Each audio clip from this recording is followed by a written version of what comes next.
I want to teach you a very simple strategy, guys. If you are very new beginner in the market, don't worry. This is for you. You will make money using this. Identify where market sweeps the liquidity or the stop point is formed. The stop point is a false breakout above or below the zone where liquidity exists, but we can only call it a stop point if market breaks the previous low. That's why that's only when we can define it as a stop point. Now, why is this level a stop point? Why is that this our box a stop point? It is a stop point because market broke the previous low. This is our previous low. If there is no BMS or there is no break of market structure, then we can't call that a stop point. Are we together up to that point? Now, after stop point is formed, let me just explain. If market is bearish, let's say for example market is bearish, we can define market as bearish market when market is breaking the previous lower low and the previous lows and respecting highs. So bearish market will never break highs, will respect highs and will be breaking only lows. Now, why can't we call after the break of market structure, why can't we call the low that is formed a stop point?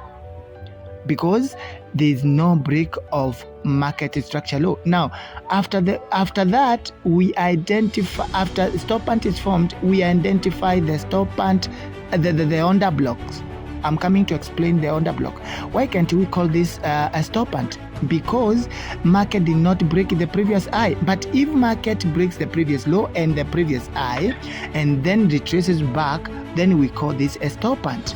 And this remain to be under BMS or break of market structure high. So it is a false breakout because after that breakout, market went up to break high. So that means it was the sign of the end of the trade, and now you will wait for the market to come back to the under block and then you take your buy. I will show you a lot of examples in the market. I want to show you another example, another good example. Let me look for the best example for you. This you can use any time frame. You can use 5 minutes time frame. You can use 5 minutes time frame. You can use any time frame.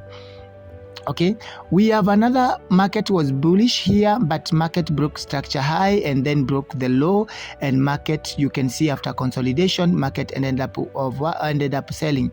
You can see this was a stop point, and then it was a stop point because market broke structure low. Remember, if it didn't break structure low, it couldn't be a stop point. It could be a continuation up trade. Okay, then you can take now your sell from that level, and your stop loss should be above the previous high, and you can set your risk reward ratio 1:2, 1:3, the way you want. But for me, as a beginner, I will advise you to start by risk reward ratio 1:2. I wanted to see if this level is really a stop point. This is another stop point because market broke the structure low, and then you can see this is a different currency. This is a different pair. This is currency pair. Stop loss above that level, you can use any risk reward ratio according to, but I will advise you for the first time, use risk 1:2. So that means you are risking $1 to make $2. This is another stop point because there was high that was formed here, and then market broke structure low, and then market retraced back to the under block. Why? What is exactly under block? Under block is the last. Okay, we have bullish under block and the bearish under block. Bullish under block is the last bearish candle before bullish movement that broke market structure high. Okay, and bullish under block is the last bearish candle before bullish movement that broke market structure high, and the bearish on the block is the last bullish candle before bearish movement that broke market. This is not a stop point because market did not break the previous high. That breaks market structure low. Now we are looking for the best. I want to show you the best what is happening here. We are looking for the